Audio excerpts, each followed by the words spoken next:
दोस्तों, स्वागत है आपका साइंस नॉलेज यूट्यूब चैनल पर और मैं रामरेश मीणा। तो आज हम मिलकर पढ़ेंगे न्यूलैंड का अष्टक नियम। तो हमने इससे पहले पढ़ा है डो बेरोइनर का त्रिक नियम। तो हम परमाणुओं को एक वर्गीकरण के रूप में पढ़ रहे थे। तो परमाणु का वर्गीकरण किस प्रकार होता है, किस प्रकार से परमाणु को सिस्टम में जमाया जाए, इसके बारे में हम चर्चा कर रहे थे। तो आज हम न्यूलैंड के अष्टक के नियम के बारे में पढ़ेंगे। इससे पहले जो त्रिक नियम था उन्होंने तीन तीन के परमाणुओं में उन्होंने वर्गीकरण किया था, और अब न्यूलैंड का अष्टक नियम है ये किस प्रकार से बनता है। तो आइए इसके बारे में हम जानने की कोशिश करते हैं। तो देखिए, सबसे पहले बात करते हैं न्यूलैंड अष्टक का नियम है क्या। तो न्यूलैंड नामक वैज्ञानिक थे जिनका पूरा नाम था जॉन अलेक्जेंडर न्यूलैंड। ये न्यूजीलैंड हो गया, न्यूलैंड है यहाँ पे। तो जॉन अलेक्जेंडर न्यूलैंड है।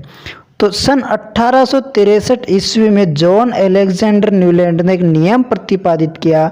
इसी नियम को न्यूलैंड अष्टक का नियम कहा जाता है। तो ये अपन कोई भी पूछ ले कि जो अष्टक नियम था वो किसने दिया था, तो सीधी सी बात है जॉन अलेक्जेंडर न्यूलैंड ने न्यूलैंड अष्टक का नियम दिया था। अब हम बात करते हैं इसकी विशेषता की। तो विशेषता थी क्या कि जो न्यूलैंड ने अष्टक नियम दिया, इसकी विशेषता क्या थी, किस प्रकार से काम करता है। तो हम सब जानते हैं कि संगीत में कितने सुर होते हैं, 7 सुर होते हैं। तो जैसे ही पहला सुर अंतिम सुर में समानता रखता है कि जैसे सा रे गा मा पा धा नी सा, वापस सा आ जाता है। तो पहले शब्द की शुरुआत सा से होती है तथा अंतिम जो 8वां सुर है वो वापस रिपीट होकर सा पे ही गुण प्रदर्शित करता है। इसी प्रकार से इन्होंने इसको आधार मानकर ये नियम दिया। तो इन्होंने बताया कि जो परमाणु होते हैं उनमें भी जो प्रथम परमाणु होता है वो 8वें परमाणु से समानता रखता है। अर्थात हम स्टार्ट यदि पहले परमाणु से करते हैं तो 7 परमाणु तक तो उनके परमाणु भार बढ़ते हुए जाएंगे, परमाणु भार बढ़ते हुए जाएंगे। लेकिन जैसे 8वां तत्व होगा वो 8वां तत्व पहले तत्व से समानता रखेगा। कि पहला तत्व 8वां तत्व से समानता रखेगा। किस प्रकार जमाएं, यदि उनको उनके परमाणु भार के बढ़ते हुए क्रम में रखा जाए तो 8वां तत्व पहले तत्व के गुणों में समानता रखता है। ये थी इनकी मुख्य विशेषता। और किसने बताई, ये न्यूलैंड ने बताई। तो चलते हैं इसके बारे में थोड़ी और विस्तार पूर्वक जानकारी प्राप्त करते हैं। कि जैसे लिथियम है, फिर आता है beryllium, boron, carbon, nitrogen, oxygen, fluorine. तो यहाँ तक तो ये 7 परमाणु आ जाते हैं। लेकिन जैसे हम 8वें परमाणु सोडियम पर पहुँचते हैं तो सोडियम अपन स्टार्ट कहाँ से करी थी, लिथियम से। और सोडियम 8वां तत्व आ गया यदि इसको पहला तत्व माने लिथियम को। तो सोडियम 8वां तत्व आ गया तो ये समानता किससे प्रदर्शित करेगा, लिथियम से। कैसे कि जैसे इनको परमाणु भार के, अब इनका परमाणु भार है 7, 9, 11, 12, 14, 16, 19। और जैसे 8वां तत्व है सोडियम, उसका परमाणु भार तो 23 है, लेकिन इनके जो गुण हैं वो लिथियम से मिलते जुलते रहेंगे।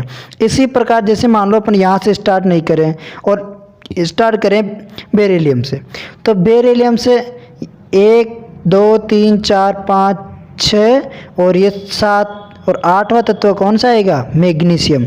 तो बेरिलियम किससे समानता प्रदर्शित करेगा गुणों में, मैग्नीशियम के। इसी प्रकार जो बोरॉन है वो एल्यूमिनियम से समानता प्रदर्शित करेगा।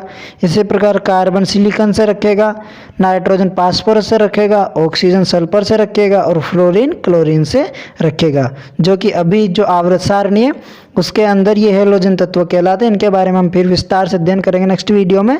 तो अभी तो ये समझ लेते हैं कि जो अष्टक नियम दिया न्यूलैंड ने वो ये था कि जो पहला परमाणु है, पहला तत्व है, उसके गुणों में समानता 8वें तत्व के समान होती है। तो ये इन्होंने परमाणु क्रमांक 20 तक यानी कैल्शियम तक तो समझा दिया। लिथियम से लगा ये कैल्शियम तक तो इनके ये जो कार्य था ये ठीक से करता रहा इनका नियम। लेकिन जैसे कैल्शियम का आगे बढ़ते हैं अपन तो ये नियम इनका काम करना बंद हो जाता है। तो न्यूलैंड का जो अष्टक का नियम है वो कैल्शियम तक ही लागू हो पाता है, इससे आगे के तत्वों के लिए ये नियम लागू नहीं होता है। तो देखते हैं इसके बारे में कि ये नियम कैल्शियम के आगे तत्वों के लिए उपयुक्त सिद्ध नहीं हुआ। इसके बाद कई वैज्ञानिकों ने वर्गीकरण के कार्य को आगे बढ़ाया। अब यहाँ तक ही थोड़ी तक परमाणु इतने सही थोड़ी थे, परमाणु तो आगे भी खोज होती रहती है। तो उन्होंने 20 परमाणु तक तो काम कर लिया, कैल्शियम तक तो उनका कार्य ठीक चलता रहा लेकिन आगे नहीं बढ़ा। तो उसके बाद आते हैं वैज्ञानिक दमित्री मेंडेलीव। तो जो अभी वर्तमान में हम पढ़ते हैं मेंडेलीव की आवर्त सारणी, ये मुख्य वैज्ञानिक थे वर्गीकरण के लिए। तो मेंडेलीव ने तथा लोथरमेयर ने स्वतंत्र रूप से आवर्त सारणी के रूप में वर्गीकरण को विकसित किया, जिसको हम पढ़ेंगे नेक्स्ट वीडियो में। तो ये था दोस्तों अष्टक नियम। अब हमारा चैप्टर इसी के बाद मुख्य रूप से स्टार्ट होता है। यहाँ तक तो ये जो परमाणु थे वो वर्गीकरण के हिसाब से चल रहा था, यहाँ तक तो जो परमाणु थे उनको सिस्टमेटिक ढंग से जमाने के लिए चल रहा था। लेकिन जैसे हम मेंडेलीव की आवर्त सारणी पढ़ेंगे उससे मेन केमिस्ट्री हमारी स्टार्ट होती है। तो इसके बारे में हम नेक्स्ट वीडियो में चर्चा करेंगे। यदि ये वीडियो पसंद आया तो आप लाइक कर सकते हैं और आपके दोस्तों तक ये वीडियो पहुंचा सकते हैं, जिससे कि और स्टूडेंट्स को भी लाभ प्राप्त हो सके। तो धन्यवाद साथियों। और यदि आपको कोई डाउट है तो हमें कमेंट करके ज़रूर बताइएगा।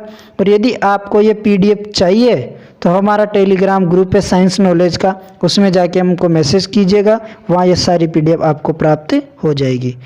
Thank you so much.